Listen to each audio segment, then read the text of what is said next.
बच्चों, हम लोग पढ़ रहे हैं कार्बन परिवार के तत्व, जिसमें फोर्थ एफ वर्ग पी ब्लॉक का है। और कल हम लोगों ने हीरे की अपर रूप, जो कार्बन का अपर रूप है, उसमें हीरे की संरचना, उसके बारे में जाना था। आज हम लोग ग्रेफाइट की संरचना और उसके बारे में जानेंगे। तो ग्रेफाइट की अगर हम स्ट्रक्चर बना के देखें तो यहाँ पर बहुत सारी षटकोणीय रिंग होती हैं। इस प्रकार से षटकोणीय रिंग होंगी,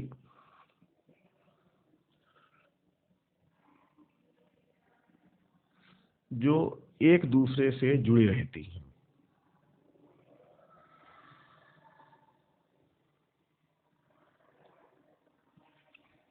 समझ में आ गया बच्चों?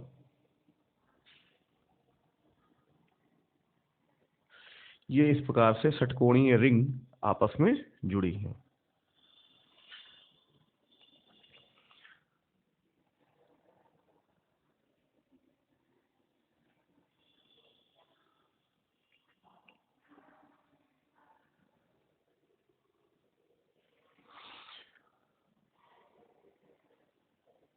ये कई सारी परतों के रूप में बनी होती हैं, और ये परतें एक दूसरे के ऊपर फिसला करती हैं।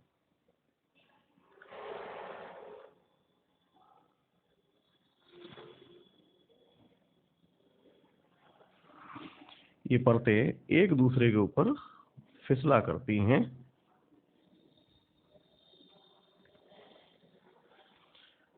तो आप लोग भी इसी प्रकार से बनाएं जो हमने बनाई हैं। परतें एक दूसरे पर इस प्रकार से आकर्षण बल लगाती हैं। सबको समझ में आ रहा होगा? ध्यान से देखेंगे तो कुछ पॉइंट्स हम आपको बता रहे हैं, ध्यान से समझिए कि ग्रेफाइट की परतीय संरचना होती है, यानी लेयर्ड। ये परतें वान डर वाल्स बलों द्वारा जुड़ी रहती हैं। इस कारण ग्रेफाइट चिकना तथा नर्म होता है। ये मुलायम टाइप का नर्म होता है। दो परतों के मध्य, जो दो परतें हैं, जैसे एक परत ये हमने ली, एक परत ली, एक परत ली, दो परतों के मध्य की दूरी 340 पिकोमीटर होती है।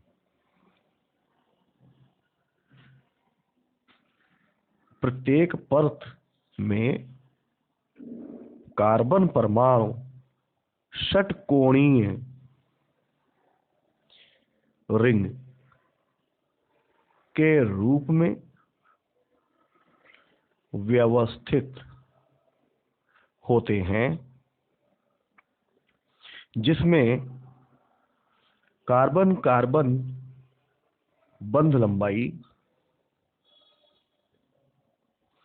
141.5 पिकोमीटर होती है।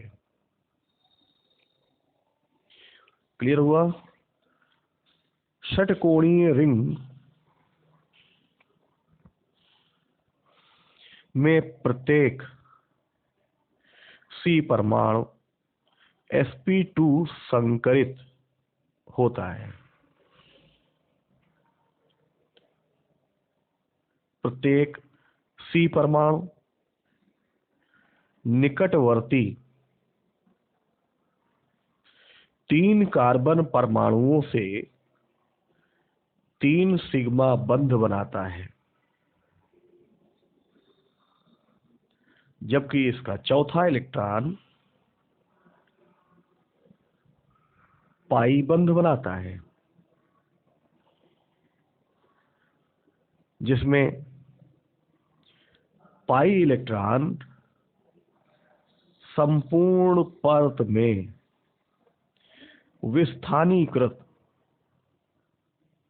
यानी डीलोकलाइज्ड, घुमा फिरा करते हैं, विस्थानीकृत होते हैं।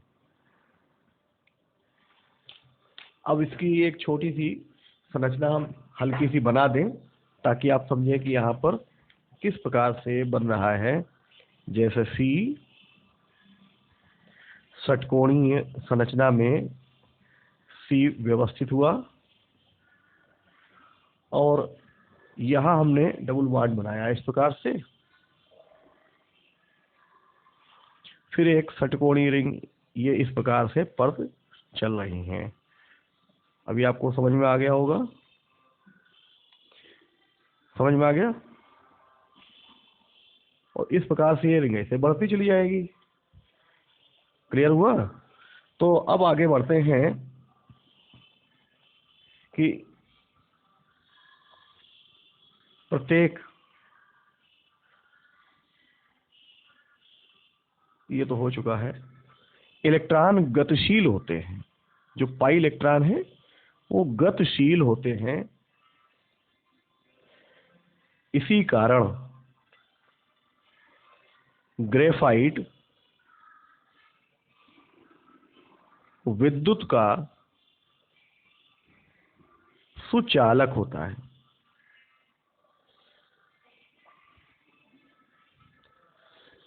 इसका उपयोग कहाँ करेंगे? उच्च ताप पर जिन मशीनों में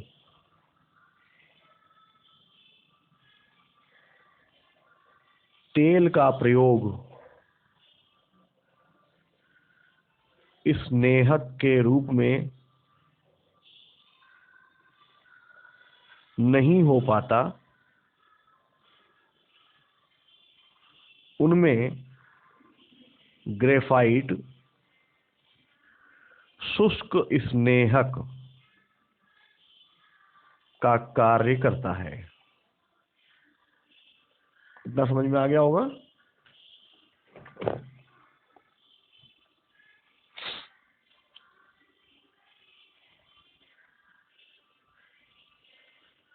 सामान्य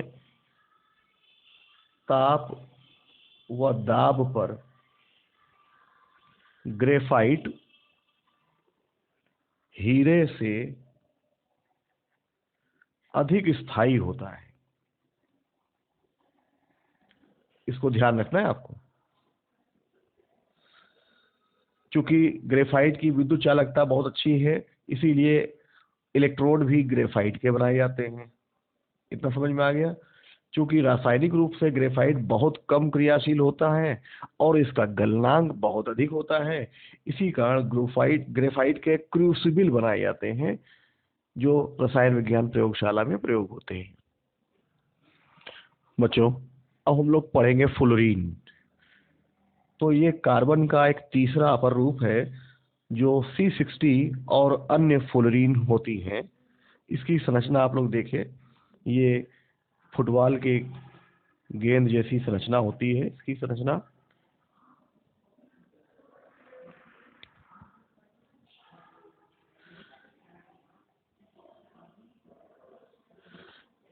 इसकी संरचना को आप लोग टिपिकली बना सकते हैं।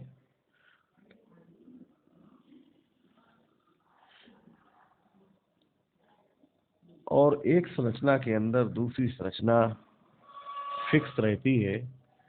तो हम बना रहे हैं, ध्यान से देखिए।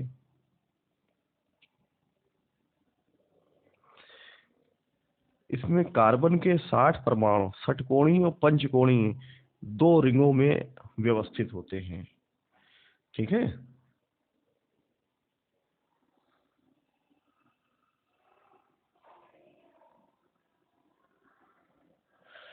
षटकोणी पंचकोणी रिंगों में व्यवस्थित होते हैं। तो ये पंचकोणी रिंग हो गई।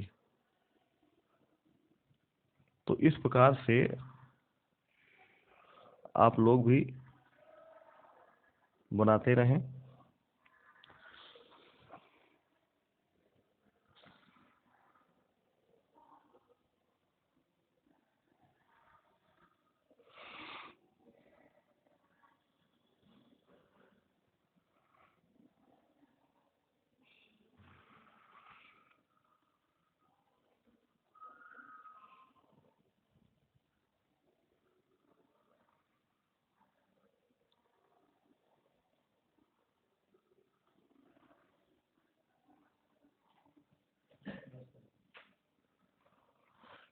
तो बच्चों, ये एक फुलरीन की संरचना हमने बनाई।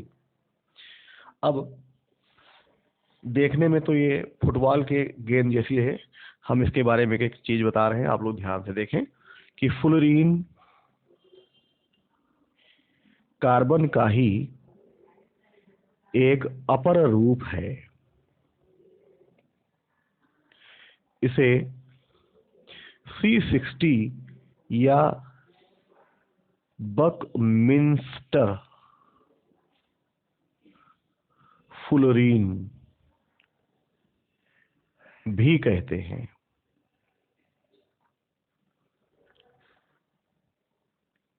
इसके एक अणु में 60 या इससे अधिक C परमाणु उपस्थित होते हैं। ये C परमाणु sp2 संकरित होते हैं, जो त्रिकोणीय रूप में व्यवस्थित होते हैं।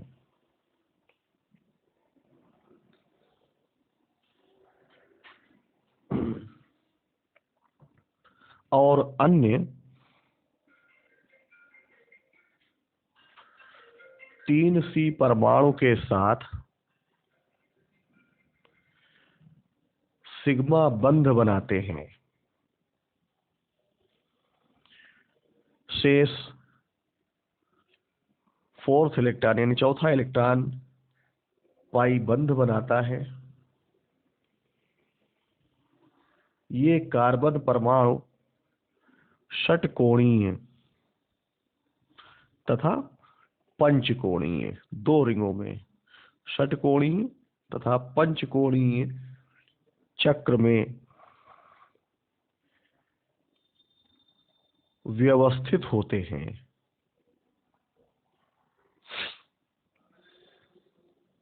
C60 की संरचना फुटबॉल की भांति होती है,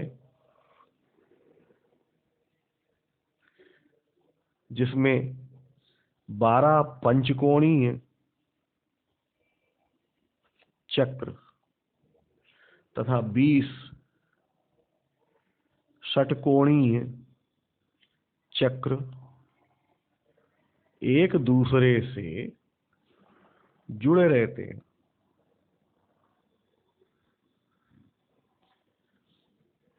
अगला पॉइंट है कि अक्रिय वातावरण में ग्रेफाइट की दो छड़ों के मध्य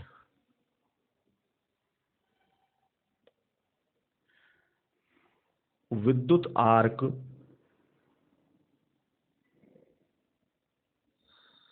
उत्पन्न करने पर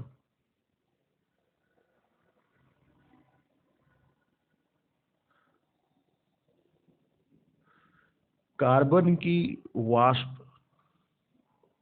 बनती है, जिसे संघनित करने पर C60 तथा अन्य फुलरीन जैसे C70 बनते हैं। इसमें C70 के अतिरिक्त भी हो सकते हैं, इससे ज़्यादा भी हो सकते हैं। कई प्रकार की फुलरीन ज्ञात हैं। फुलरीन कार्बन का सबसे अधिक स्थायी, फुलरीन कार्बन का सबसे अधिक क्रियाशील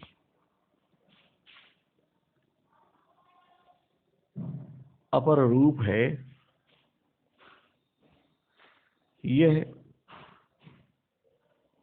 अध्रुवीय विलायकों में अत्यधिक विलेय है। इसे सॉकर बॉल या बकी बॉल भी कहते हैं। तो इतना समझ में आ गया।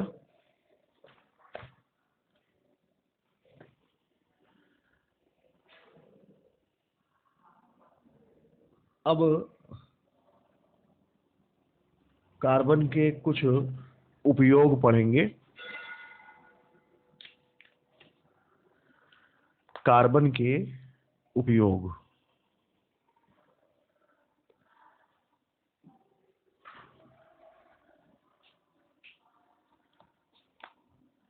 जिसमें सबसे पहले हीरा,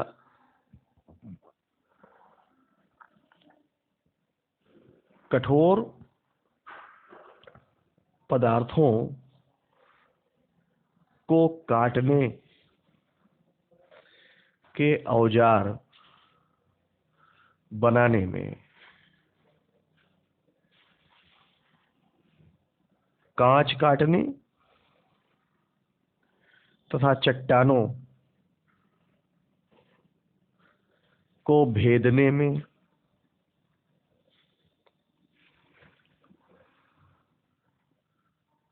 अपघर्षक के रूप में, पॉलिश करने तथा धार बनाने में, बहुमूल्य रत्न और आभूषण बनाने में। ये हीरे का उपयोग हुआ। अब आते हैं ग्रेफाइट। इसको देखेंगे। ग्रेफाइट के बहुत सारे उपयोग अभी हमने आपको थोड़े बहुत बताए भी थे। और देखें कि इसका उपयोग इलेक्ट्रोड बनाने में, सबसे महत्वपूर्ण उपयोग तो यही है, इलेक्ट्रोड बनाने में होता है। दूसरा है लेड पेंसिल बनाने में, जितनी भी पेंसिल बच्चे लोग लिखते हैं लेड पेंसिल बनाने में। कमा शुष्क स्नेहक बनाने में, यानी लुब्रिकेंट के रूप में इसका प्रयोग होगा। जहां पर तेल जैसे मोबिल का प्रयोग नहीं कर सकते, वहां पर इनका प्रयोग करेंगे। क्रूसिबल बनाने में,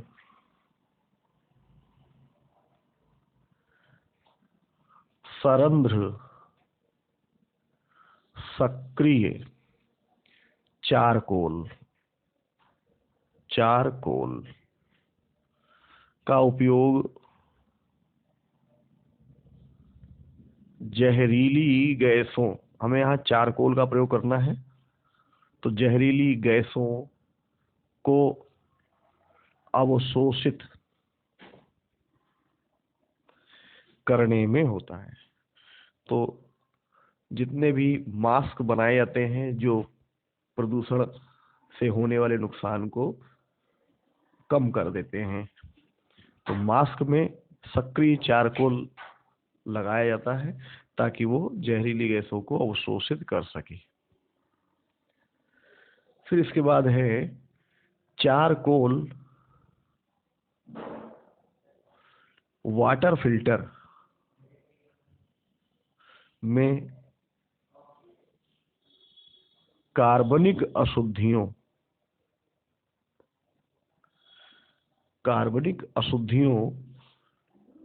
को दूर करने में तथा एसी में गंध को नियंत्रित करने में होता है। तो चारकोल का प्रयोग समझ में आ गया। जो भी वाटर फिल्टर बनते हैं उसमें कार्बन चारकोल के रूप में डाला जाता है, जो कार्बनिक अशुद्धियों को दूर करेगा और एसी में यह गंध को अवशोषित करेगा। चारकोल अधिशोषण का काम करता है, ये ध्यान रखिएगा। अब आते हैं कोक। तो कोक का उपयोग धातु कर्म यानी मेटलर्जी में अपचायक के रूप में, यानी ऑक्सीजन सोखने में अपचायक के रूप में होता है। कोक ईंधन के रूप में भी प्रयोग होता है। अब आते हैं कार्बन ब्लैक। कार्बन ब्लैक का उपयोग सबसे महत्वपूर्ण होता है कार्बन पेपर बनाने में तथा ब्लैक डाई कलर बनाने में होता है। इतना समझ में आ गया बच्चों? अब हम लोग पढ़ेंगे कार्बन के रासायनिक गुण, जिसमें पहला है वायु से क्रिया। तो इसमें जो लिखना है, हम बोल दे रहे हैं कि कार्बन को वायु अथवा ऑक्सीजन में जलाने पर कार्बन डाइऑक्साइड बनती है। लेकिन हम पहले यहाँ पर कार्बन को जब हम सीमित मात्रा में जलाएंगे वायु की, तब वो कार्बन मोनोऑक्साइड बनेगा। ये बहुत ही विषैली होती है और ये प्रारंभिक क्रिया है। ये 2CO फिर से O2 में लग के 2CO2 बना लेते हैं। और यदि इसको हम कॉमन एक अपक्रिया बनाएं तो ये कॉमन है, कट जाएंगे, बचेगा 2C प्लस 2O2, इससे बनेगा 2CO2। क्लियर हो गया? हम दो दो काट सकते हैं सबको, तो या सरल कर लें तो C plus O2 gives out CO2। ये एक सिंपल अपक्रिया प्राप्त हुई।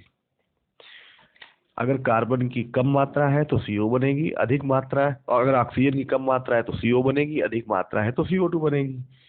अब आते हैं दूसरा, सल्फर से क्रिया।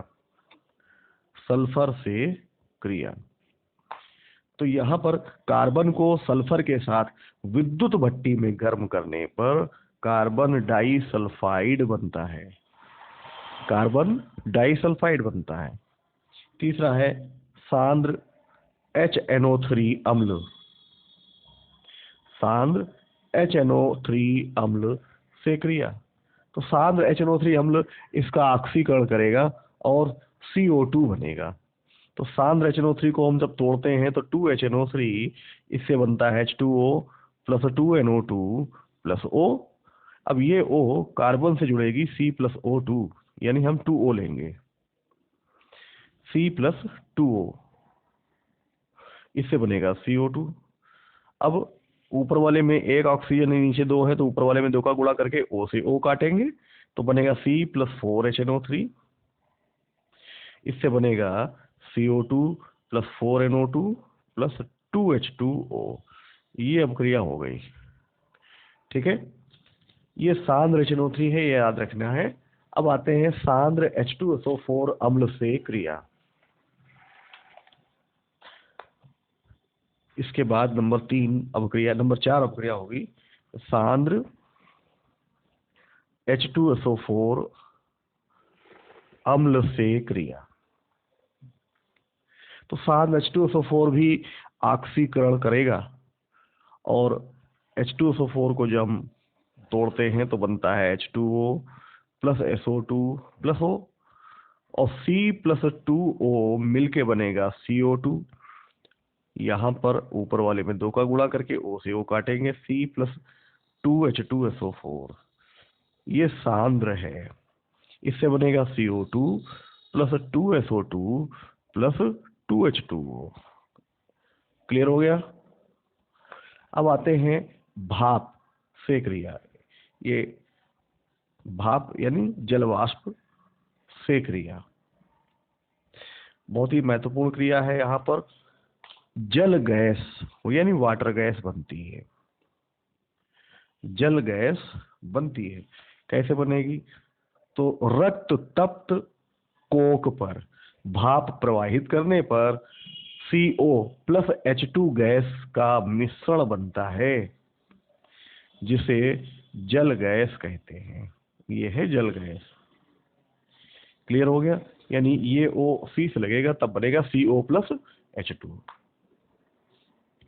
इसके बाद रिएक्शन है धातु ऑक्साइडों। धातु ऑक्साइडों का अपचयन। यहाँ धातु ऑक्साइड का मतलब है कि अपचयन का मतलब है कि कार्बन धातु ऑक्साइड से O बाहर करेगा। जैसे टिन ऑक्साइड लेते हैं प्लस 2Ce, इससे क्या बनेगा? ये SnO2 ले 2Ce, इसको गर्म करेंगे तो 2C 2O मिलके 2CO प्लस Sn। ऐसे PbO प्लस C, इसको गर्म करेंगे CO plus Pbe। ZnO plus C, यहाँ पर CO को निकाल के बाहर करेगा और Zn बचेगा। ऐसे Fe2O3, ये फेरिक ऑक्साइड है, 3C, इसको गर्म करने पर 3CO प्लस 2Fe। ये समझ में आ गया।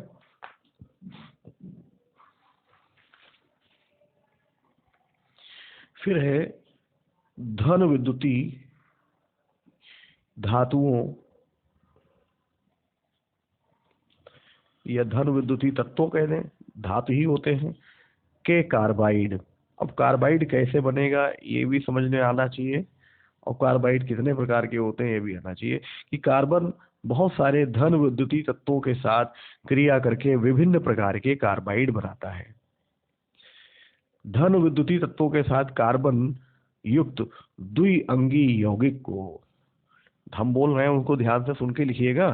धन विद्युती तत्वों के कार्बन युक्त द्विअंगी यौगिक कार्बाइड कहलाते हैं। और कार्बाइड 3 प्रकार के होते हैं। पहला आयनिक कार्बाइड। आयनिक कार्बाइड